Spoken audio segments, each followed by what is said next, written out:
Senior citizen, ज़ईफ़ आदमी जो बेचारा एक ट्रेन में सफ़र कर रहा था, उसके पास कुछ गोश्त था, उसको इतनी बुरी तरह मारा गया। कोर्ट कहता है कि बीफ खाना मना नहीं है। अगरचे कोई आदमी गलत काम कर रहा है तो उसको, पुलिस को और कोर्ट को हक है सज़ा देने की। ये गुंडागर्दी जो हो रही है, ये मैं समझता हूँ ये बहुत ही गलत जो शुरू हो गया ना, कहीं भी किसी को पकड़ के अकेले मार देना, और सरकार चुपचाप तमाशा देख रही है। और जिसने किया उसको बेल मिल गई, जमानत हो गई उसकी। क्या मतलब इसका होता है? यानी इस तरह से मारना उसको, उस ज़ईफ़ की आप आंखें देखें आप, क्या हालत उसके बेचारे की है, उसकी जमानत हो गई। और उसके बाद अहमदनगर कपूरवाड़ी में बच्चे कुरान शरीफ पढ़ रहे हैं घर में अपने, वहाँ घुस करके कुरान शरीफ नहीं पढ़ने देंगे। मतलब लगता है कि किसी के बाप का राज हो गया है इस देश में, कोई डिक्टेटरशिप हो गई है, यहाँ पे डेमोक्रेसी ख़त्म हो चुकी है, जो चाहे अपनी मनमानी करेंगे। इसी तरह से एक बीजेपी के लीडर, इनके पास कोई काम नहीं है सिवाय हिंदू मुस्लिम करने के। तो इतना बड़ा इनका जिगर हो गया है कि मस्जिद में घुस के मारेंगे। क्या सरकार कर क्या रही है? कहीं अगर एक्शन का रिएक्शन हो तो क्या होगा? और हमेशा एक्शन का रिएक्शन होता है। मतलब ये हद हो चुकी है कि जब देखो तब जो है कहीं न कहीं मुसलमानों को परेशान किया जा रहा है। अपने घर में कुरान नहीं पढ़ सकता, मस्जिद में नमाज नहीं पढ़ सकता, ट्रेन में सफ़र करेगा, सामान लेके जाएगा तो उसको मारा जाएगा, और सरकार मजाक देखेगी। मैं सरकार से कहना चाहता हूँ कि ये रोज़ के रोज़ की बात जो हो रही है ना, इस पर कुछ कानून बनना चाहिए। मैं रोज़ वही बोलूँ और आप रोज़ सुने और कुछ ना एक्शन हो। मैं समझता हूँ कि पूरी दुनिया देख रही कि यहाँ क्या हो रहा है मुसलमानों के साथ। अबू आसिम जी, कहीं ना कहीं आपको ऐसा नहीं लगता कि मुसलमानों के साथ इस देश में जो दूसरे दर्जे का कानून लगाया जा रहा है, उनको दूसरे दर्जे का शहरी बना दिया गया?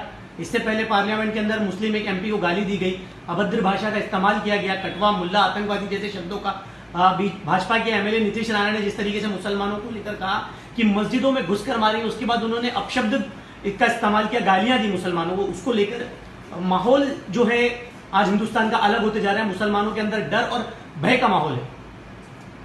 मैं ऐसा जवाब क्या दूँ आपको? रोज़ हो रहा है ना।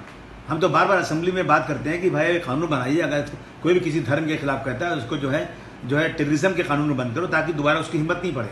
लेकिन सरकार चुपचाप बैठी हुई है। सरकार को लगता है कि 15% 12% लोगों को मारेंगे तो 85% लोग खुश हो जाएंगे और हमको वोट मिल जाएगा।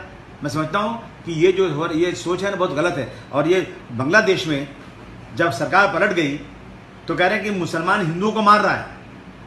मैंने बांग्लादेश में बात किया, मुसलमान लड़के खड़े हैं मंदिर के सामने कि अगर किसी ने मंदिर में घुस किया तो हम उनको मारेंगे।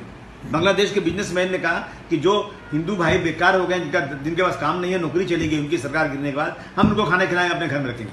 चलो माना बांग्लादेश में कुछ हुआ, लेकिन वो सरकार बोल रही है जो कह रही है हम मस्जिद में घुस के मारेंगे, वो सरकार बोल रही है जिसके राज्य में कुरान शरीफ नहीं पढ़ने दिया जा रहा है, ट्रेन में एक ज़ईफ़ आदमी को मारा जा रहा है और कानून का कुछ पालन नहीं हो रहा है। मैं समझता हूँ कि ये दुनिया देख रही है। सरकार से कहना चाहता हूँ कि इस जो है ना बेशर्मी को दूर किया जाए और इस पर सख्त कार्रवाई की जाए।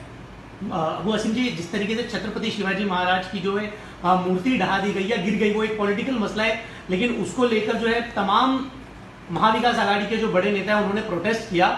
बहुत अच्छी चीज़ है, उनको लेकर प्रोटेस्ट करना भी चाहिए, वो महाराष्ट्र के एक बड़े आइडल है। लेकिन दूसरी तरफ जब मुसलमानों के साथ प्रोफेट मोहम्मद सल्लल्लाहु अलैहि वसल्लम की शान में गुस्ताखी हुई, तब किसी भी महाविकास आघाड़ी के बड़े नेता ने सामने आकर प्रोटेस्ट नहीं किया या डेलीगेशन का हिस्सा नहीं बने। इसको लेकर आप क्या कहेंगे, क्योंकि आप भी महाविकास आघाड़ी का हिस्सा है? इसका जवाब क्या दूं मैं आपको? ऐसा है कि फिरका परस्ती बहुत बढ़ रही है। रोज़ाना सुबह से शाम तक कहीं भी मुसलमान समाज के दबे कुछ दलित सेफ नहीं है। मजबूरन हम लोगों ने कोशिश किया कि हम पहले एक को हराएं, बीजेपी को ख़त्म करें जो नफरत पैदा कर रही है। इसलिए लोगों के इनके साथ गए हैं, लेकिन इनको ऐसा लगता है कि मुसलमान जाएगा कहाँ, हमको वोट देगा, उसके बाद कोई रास्ता क्या है।